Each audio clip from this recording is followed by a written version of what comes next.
Hola a todos y bienvenidos un día más a Los Senderos del Viento, el podcast sobre globos aerostáticos de Siempre en las Nubes con la colaboración del IE University de Segovia. Un espacio en el que responderemos a preguntas y dudas de nuestros seguidores en redes sociales y también hablaremos de anécdotas, récord, viajes y mucho más, todo relacionado con el apasionante mundo de los globos, este vehículo que vuela por el aire gracias a los caminos invisibles del viento. Y por supuesto, si tenéis cualquier duda o cualquier pregunta, dirigirla a nuestras redes sociales. Si queréis hacerlo en Instagram, nos encontraréis como Volar en Globo, en TikTok como Volar en Globo 1. Y si preferís en YouTube, podréis encontrarnos en el canal de Siempre en las Nubes. Muchas de las preguntas que recibimos a través de nuestras redes sociales, de nuestros seguidores, tienen que ver con la física. Yo hago lo que puedo desde mis pocos conocimientos en este tema, investigando, pero creo que era muy interesante y era necesario tener a alguien que nos pudiese hablar desde la física, desde el conocimiento de esta materia aplicado al mundo de los globos. Por eso tenemos hoy a Juan Luis García Orcuade, licenciado en Ciencias Físicas y catedrático de Física y Química de Enseñanza Secundaria. También es miembro del comité asesor de la Fundación Juanelo Turiano, académico numerario de la Real Academia de San Quirce. Bueno, Juan Luis, vamos a satisfacer estas curiosidades, esta curiosidad científica. Vamos a intentar satisfacer. A intentarlo. De todos estos seguidores, empezando por lo básico. ¿Cómo vuela un globo? Pues muy tranquilamente. Sí. La pregunta es ¿por qué? Bueno, ¿cómo es posible que el globo vuele? Pues porque el volumen total que ocupa globo, barquilla y ocupantes pesa menos que el aire que ha quitado de en medio ese mismo volumen. Explicaré alguna cosa. ¿Quién no ha visto un globo de jugar de niños que al día siguiente, a pesar de que está atado, pues se ha arrugado o ha perdido tal? Si ese globo se pone al sol, casi milagrosamente uno ve que se infla el solo. ¿Por qué? Porque la energía solar se ha comunicado al aire interior del globo, se agita más y entonces se expande y ocupa más volumen. Pero la masa es la misma. ¿Qué pasa? Que el globo ese, cuando estaba desinflado, tiene más densidad que el globo cuando estaba inflado, tiene menos densidad. Entonces, algo así pasa. Un globo aerostático como los que tú usas tienen menos densidad global que el aire que les rodea. Y si tienen menos densidad que el aire que les rodea, el principio de Arquímedes dice que todo cuerpo menos denso que otro flota en este. Con lo cual, el globo entero, no solo por el aire, sino porque el aire ha aumentado tanto de volumen y ha reducido tanto su peso que incluso uniéndole el peso de la barquilla, pesa menos que el aire que han quitado de su sitio. ¿Quieres volar en globo en ciudades patrimonio de la humanidad? Pues no dejes de visitar nuestra web www.siempreenlasnubes.com, donde encontrarás toda la información necesaria para reservar tu vuelo y también podrás contactar con nosotros a través del correo o del teléfono. Te esperamos. Las personas que no nos dedicamos a la física nos lo imaginaremos en la bañera o desnudo corriendo por Siracusa con el famoso grito de Eureka, y solemos pensar más en los barcos porque estamos pensando en el agua. El aire entonces también es un fluido, también participa. Claro, igual que el aire. Que el agua, perdón. ¿Por qué flota un barco? Porque la parte sumergida del barco desplaza una cantidad de agua y esa cantidad de agua desplazada pesa tanto como el barco entero, con lo cual hay un empuje hacia arriba. El agua es un fluido igual que el aire y sucede exactamente igual. Hay un empuje hacia arriba equivalente al peso del agua que el barco ha quitado de en medio y es igual al peso de todo el barco, por gigantesco que nos parezca el peso de un transatlántico. Pero un transatlántico está hueco. Tiene habitaciones, tiene sala de máquinas, tiene tal, tiene cual. Y todo eso hace que la densidad del barco sea más pequeña que la densidad del agua y poder flotar por desplazamiento de agua. Claro, como nosotros podemos modificar el aire que tenemos dentro del globo con los quemadores, lo que hacemos es darle más calor, agitamos esas partículas, ¿no?, dentro del globo, hacemos que ese aire sea menos denso y lo que busca al final el globo es el equilibrio. Claro, sí, eso es. Es equilibrar la tendencia de dentro y de fuera, y el peso de dentro y de fuera, uno hacia adentro y otro hacia afuera. En realidad es muy fácil, pero hay que ser Arquímedes para haberlo formulado. Y después toda la historia, pues todos los que han utilizado y han dicho, pues hombre, si así ya sé cómo flota o por qué flota un barco. Y sobre todo ya sé cómo construirlos para que desplacen más volumen de agua cuyo peso sea mayor al barco entero. Si haces un barco macizo, eso no flota. Claro, es fácil ahora que ya no lo había dicho Arquímedes. Claro. Bueno, entonces lo que llegamos a la conclusión es que por el principio de Arquímedes y gracias al fuego hemos conseguido volar. Sí. El globo fue la primera aeronave de la historia. El fuego fue uno de los grandes pasos de la humanidad. Sí, claro. Se descubrió hace aproximadamente 1,5 millones de años. 1,5 millones de años, sí. Y sin embargo, hasta hace apenas 242 años no hemos visto esa relación que había entre el fuego y la posibilidad de volar. ¿Por qué crees que hemos tardado tanto en llegar a esa conclusión? Pues porque el problema es diseñar un globo no solo con la cestilla, que digamos que eso es lo más sencillo, pero un globo y cómo inflarlo. Es decir, ha sido muy difícil tener colgado de la arandela del globo un dispositivo que esté calentando el aire hasta que se llena el globo. Es un problema técnico que solo se ha podido resolver hace 250 años o una cosa así, ¿no? Hombre, aquí, por ejemplo, aquí vino en Madrid, a mediados del 19, se hicieron unos vuelos experimentales y que estuvieron muy aclamados, ¿no? Un individuo segoviano, Melitón Martín, por ejemplo, hizo uno de los vuelos porque él era un conocedor de todas estas cosas. Colaboró con el inventor, no el inventor, el dueño que venía aquí a hacer una demostración. Hicieron el primer viaje en vuelo que se hizo en España. Muchas veces hemos explicado a través de las redes sociales y a gente que nos pregunta que antes de cada vuelo debemos hacer una tabla de carga, Sí. en la que empleamos determinados valores para saber cuánto peso puede llegar a elevar el globo. Aquí, por ejemplo, pues hablamos de la altura del lugar de despegue, la altura a la que vamos a subir, la temperatura que hay ese día en el globo, el peso de la gente que llevamos. Con eso podemos valorar si podemos llevar más, si podemos llevar menos, si hay que quitar algún pasajero. Sí, efectivamente. Si consiguiésemos una tela más resistente al calor, ¿podríamos elevar más peso o necesitaríamos realmente mayor volumen de aire? Que esto es una pregunta que me hicieron y realmente ahí yo me quedé ya, ahí sí que no sé responder. Si la tela no pesa más que, vamos a poner una hipótesis, la tela esta aislante no pesa más que la otra. Segundo, el volumen del globo es el mismo. Entonces, da igual que se caliente más o no que se caliente más, porque el volumen va a ser lo que hace desplazar. La temperatura, es cierto, que va a ser mayor y por tanto va a haber menos aire dentro. Si hay menos aire para el mismo volumen, hay menos densidad. Ascendería más fácilmente con una tela que resistiera más calor. Eso si mantenemos el volumen.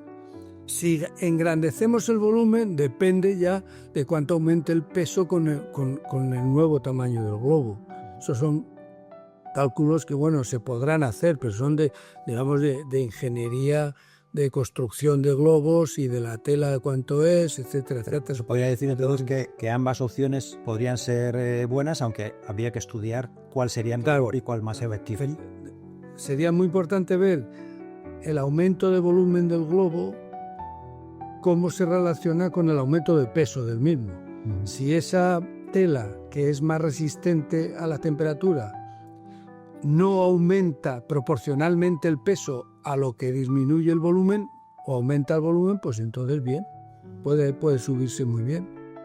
Pero Pero yo no sé si eso es muy factible o no, porque telas que resistan más temperatura probablemente sean mucho más caras, entre otras cosas. Más caras, probablemente también más pesadas, más magnete. El recurso que solemos hacer si queremos llevar más peso es tener más volumen. Más de uno más alto. A la temperatura que hace ese globo pequeño, eso es lo mismo. Porque con esa temperatura siempre va a haber menos densidad en el aire interior del globo y por tanto de todo el globo que fuera. Ese es el asunto, yo creo, vamos. Bueno, entonces está claro que nos afectan muchos factores, como por ejemplo la altura y la presión. Claro, sí. ¿Qué ocurre con el aire a medida que nos separamos de la Tierra? ¿Es menos denso el aire? Claro, es menos denso. De ahí que el globo, cuando es menos denso, busque esa posición de equilibrio. Claro. Llega un momento en que se para. ¿Por qué? Porque prácticamente se han equilibrado la fuerza ascensional con la presión de dentro y de fuera. ¿Que quieres que suba un poco más? Te calientas un poco más. ¿Que quieres bajar? Pues enfrías, ¿no? Supongo que lo haréis. Así lo hacemos, exactamente. Lo que hacemos entonces es modificar esa densidad con la temperatura del aire y vamos buscando ese punto de equilibrio. Eso es. Ese es el secreto, que vosotros con el fuego de dentro podéis modificar a vuestra voluntad la densidad del conjunto. Porque al modificar la densidad del aire contenido, el de la barquilla y los viajeros es el mismo, aumentáis o disminuís la densidad del globo y por tanto el peso total. Si aumentáis el peso vais para abajo, si disminuís el peso vais para arriba. Sí, esto es una cosa... Está muy bien pensado, ¿eh? Sí, está bien pensado. Sí.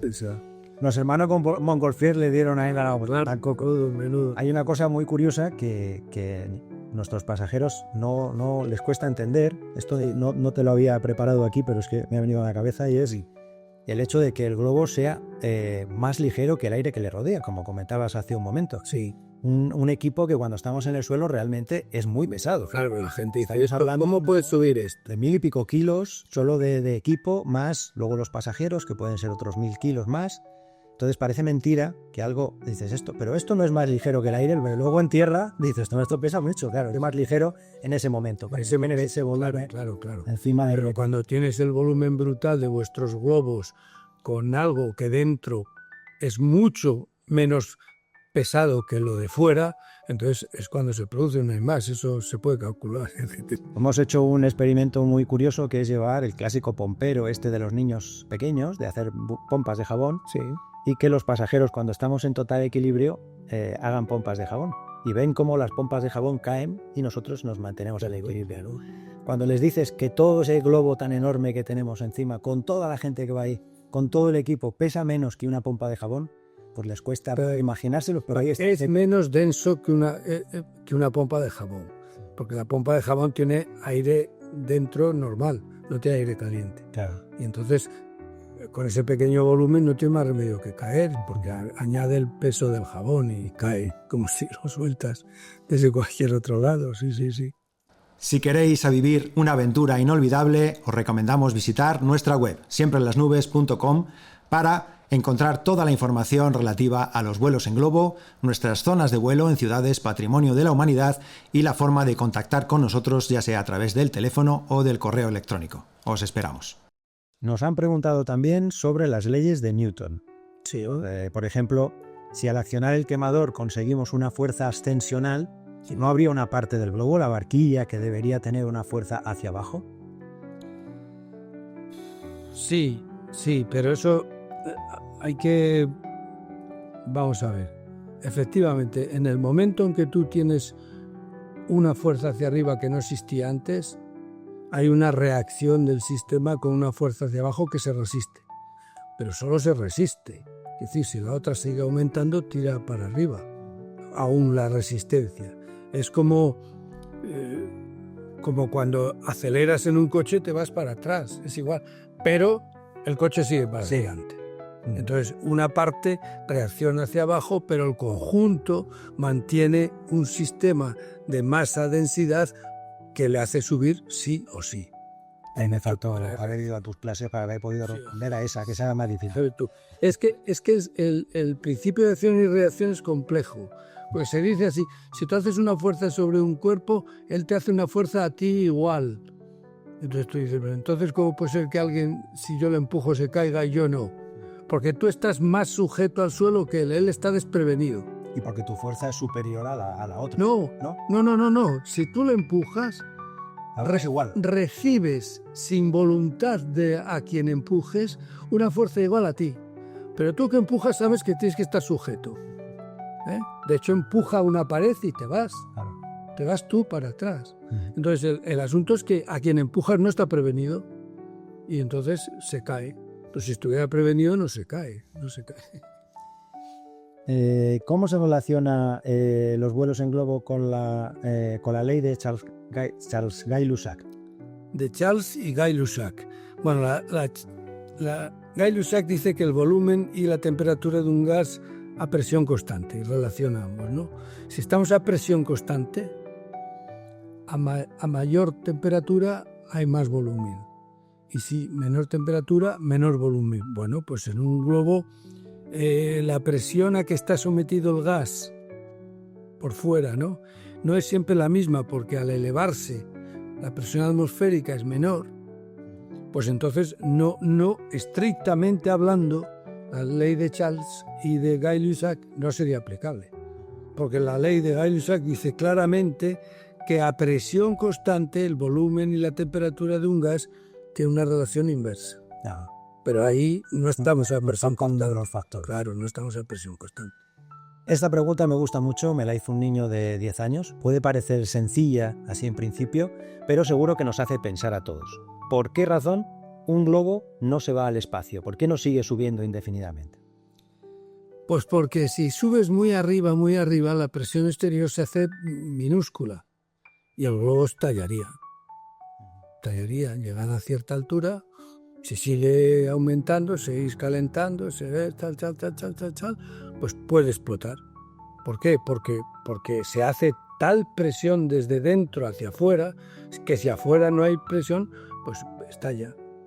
En el caso de un globo de aire caliente tenemos un límite de altura. Pero lógica, que podemos llevar no solo legal, que también, sino un límite físico que establece esa tabla de carga que diríamos antes. Y de hecho, con los globos de gas, hidrógeno o helio, que se utilizan para con fines, pues, experimentos meteorológicos y tal, ocurre esto que dices exactamente. Los globos suelen salir con un volumen muy pequeño, lo suficiente para elevar el peso, y se van dilatando hasta que llega un momento que explota. Pero luego lleva pues, su paracaídas y todo el sistema para que baje. Y baja la parte técnica, que es la que interesa, ¿no? Los que registrar los datos. Y luego, pues, ahí se queda. Claro, ese es el asunto, sí. Como sea. Y bueno, la última pregunta de esta tanda de preguntas sobre física relacionada con los globos, que seguramente va a ser la más polémica, porque estamos ahora mismo con todo el tema del terraplanismo y todo, en el que yo prefiero no entrar, pero que de alguna manera tenemos que dar respuesta a esa pregunta que nos hacen muy a menudo, que es ¿por qué cuando estamos subiendo en globo no vemos la curvatura de la Tierra? Desde luego no es porque la Tierra sea plana. El terraplanismo es una insensatez de algún loco, pero de un ignorante científico, desde luego, y no tiene vuelta de hoja. Vamos a ver.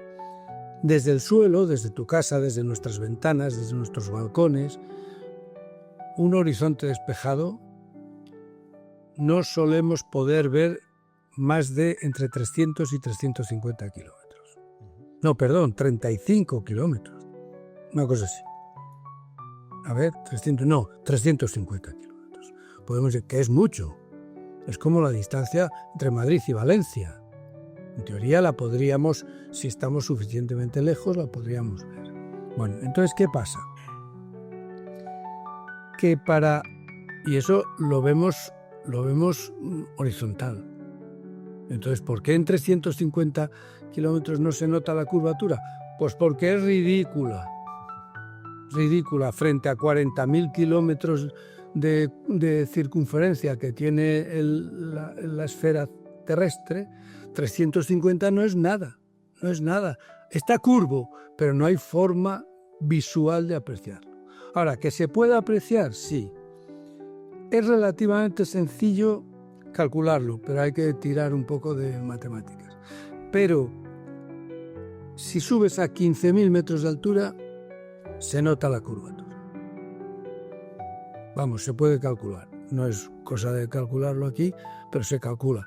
Y que los vuelos Los aviones ni siquiera llegan. Los 15.000. aviones ni siquiera llegan. Por eso habrá mucha gente que dirá, hombre, y aquí tan arriba tampoco se ve la curvatura de la Tierra, y algún insensato dirá, eso es que efectivamente es plana. Pues no, es que no está suficientemente alto, porque es una cuestión de pura matemática. Es que hay que ver lo que son 40.000 kilómetros para una curvatura. Entonces, si tú quieres apreciar visualmente esa curvatura, tienes que coger una distancia enorme, una distancia que no adquieres más que a 20, 30 kilómetros de altitud, y ya ahí empiezas a ver. Claro, sería imposible hacerlo en un globo. En un globo nada. O en un avión, estamos subiendo. Nada de nada. En casos ya extremos hemos llegado a subir a 4.000, 5.000 metros, pero estábamos muy lejos de poder ver la curvatura, incluso a esas alturas en las que precisamos oxígeno y preparar los vuelos muy bien. En un vuelo de pasajeros. Bueno, ni siquiera el protagonista de una noticia de este fin de semana, un parapentista al que una corriente ascendente subió a 8.000 metros, que el hombre no sé cómo ha resistido. Estaba medio congelado. Bueno, pues a 8.000 metros de altura él tampoco vería apreciablemente una curvatura de la Tierra. Pero vamos, eso se puede calcular y es matemática. Es indefectible. Dedicarle un poquito de tiempo, ¿verdad? Y de estudio, que es lo que llevamos haciendo cientos de años o miles de años realmente, desde que ya se sabe que la Tierra es redonda, que es esférica, mejor dicho. Si os interesan estos contenidos, no dejéis de visitar nuestras redes sociales. En Instagram nos encontraréis como Volar en Globo, en TikTok como Volar en Globo 1 y en YouTube en el canal de Siempre en las Nubes. Bueno, pues muchas gracias por acompañarnos. Estaría bueno, ya sabes que tu camino de Santiago mañana, buen camino. Una parte del camino de Santiago. Voy a ir desde Tui a Santiago, sí.